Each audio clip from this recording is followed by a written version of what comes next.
Welcome. In today's tutorial video I'm gonna show you how to change the volumetric lighting quality in Elden Ring Nightreign.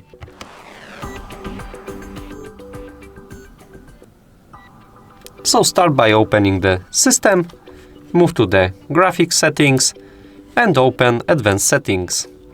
You can scroll down a little bit and here you can see the volumetric lighting quality.